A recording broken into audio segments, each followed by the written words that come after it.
This is Clinton Callahan in Melbourne, Australia, talking to Peter Elliott about initiation. Peter. Every society on the planet had a process called initiation. I haven't found one that didn't. And in modern society, in the modernisation side, we threw it out at great cost. Initiation taught young, selfish, often greedy kids to become responsible adults. And now we, as a result, because we've thrown away initiation around the world, except in some Indigenous communities, we have a whole lot of boys running around in men's bodies, being selfish and nasty. So basically, initiation, so I'm doing a lot of work on the reinvention of initiation. So basically, I have a simple view, is to take the whole of Year 9 out of school. Kids, when they're into sex and drugs and rock and roll and finding the other sex, they're not interested in learning the stuff that's the formal fare. But every kid in the year of puberty or around an issue, when all the hormones are running right, wants one answer.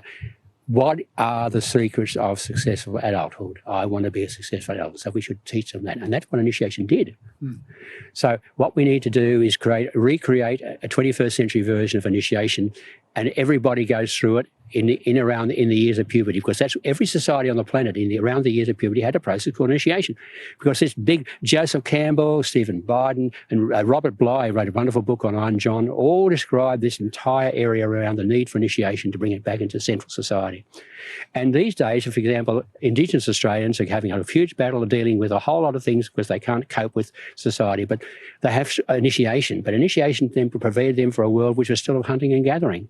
So the question is, how do we modify initiation so it teaches a person to celebrate their Indigenous culture in the context of a pluralistic Australia in a planetary world? I ask that question, what's on the agenda? What's on the curriculum to do that?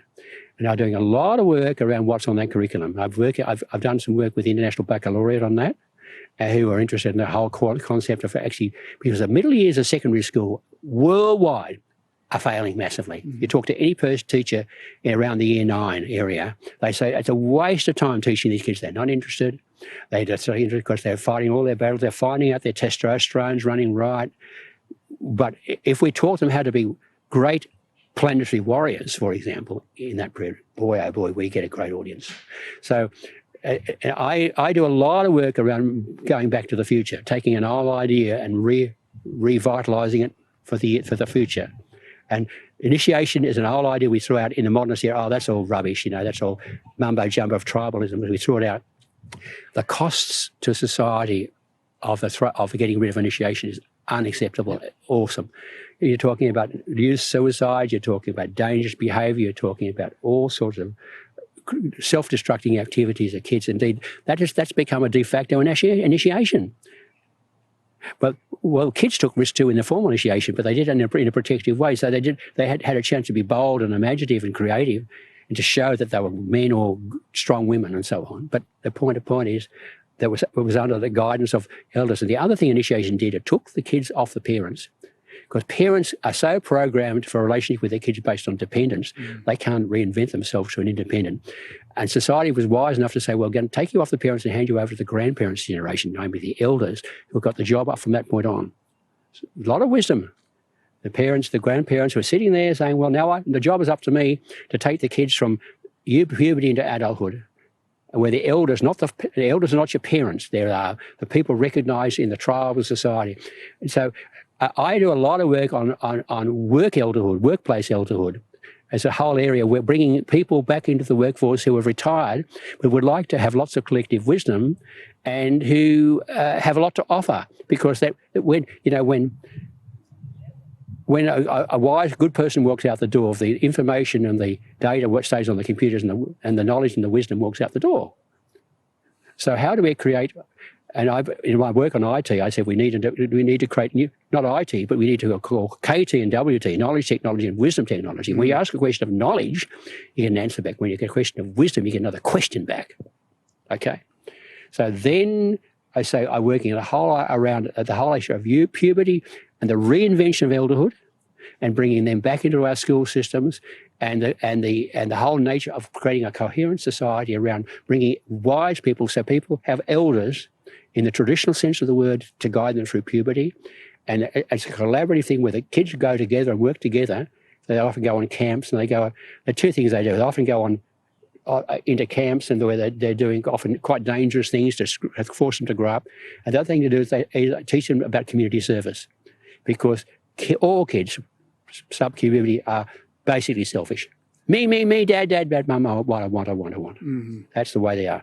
But that doesn't work if they grow into adulthood with those kind of values. And unfortunately, because we threw out our initiation, there are a whole lot of kids running around men's and women's bodies. Mm-hmm.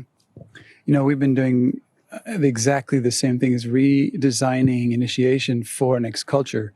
And some of the thoughts that we've been having about it have to do with actually having the entire culture centered on ongoing initiatory process, because it isn't like you learn once and it's over. It's an ongoing evolution and evolution. And you see, you might go through an intense period called initiation, but the elders are still around, and the relationship with the elder continues. Mm-hmm.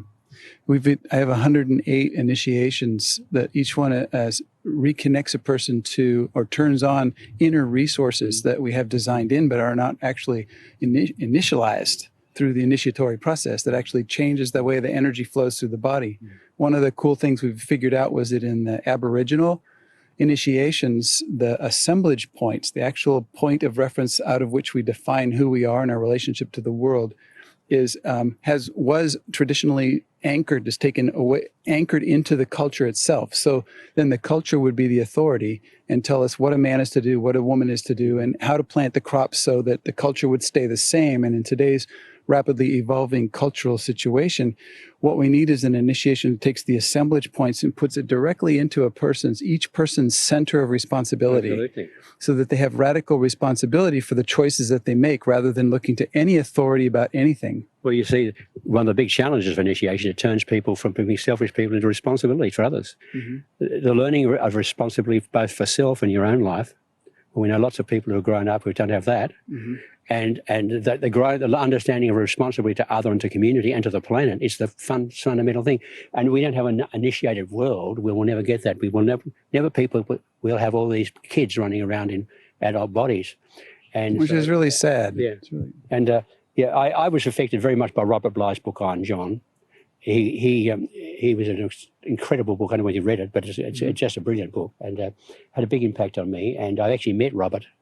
And he just said some things at a time when I was trying to work.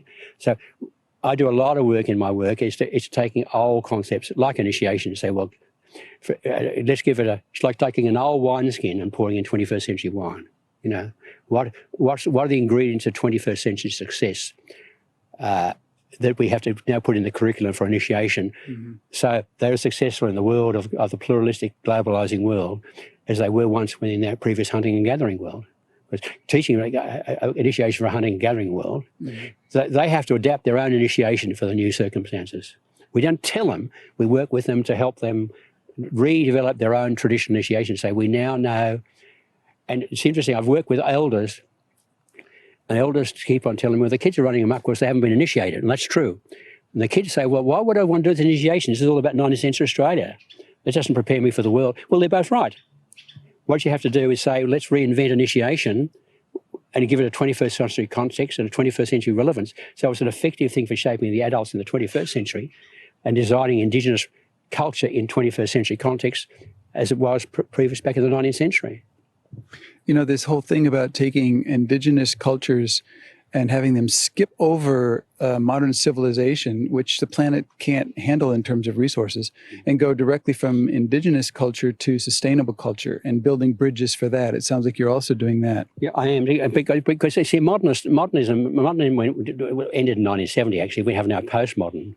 And people forget about it. People use the word modern in a sort of up-to-date way, but postmodern is very important. For example, around the birth of, 1970 was the year that Joni Mitchell wrote the famous song, Big Yellow Taxi, paving paradise and putting up a parking lot. I think it was very significant. And he said, well, progress is not always good. Progress has come right down really awful. So I tell that to modernists, all progress is good, by definition. Oh, progress, I have a view on progress. And we'd actually started to change language. And a couple of good examples is what we used to call swamps became wetlands. Mm. And what we call slums became heritage precincts. So you don't use the word swamps and slums anymore. They just disappeared from the culture. They're modernist techniques which are now out of date. So I've done a lot of work on the postmodernism and as the halfway house to planetism. And it's in my books including the new one. And as all the stuff on initiations also in there too. Great. I'm looking forward to that. Thank you so much for doing your work and your research. I love it, actually.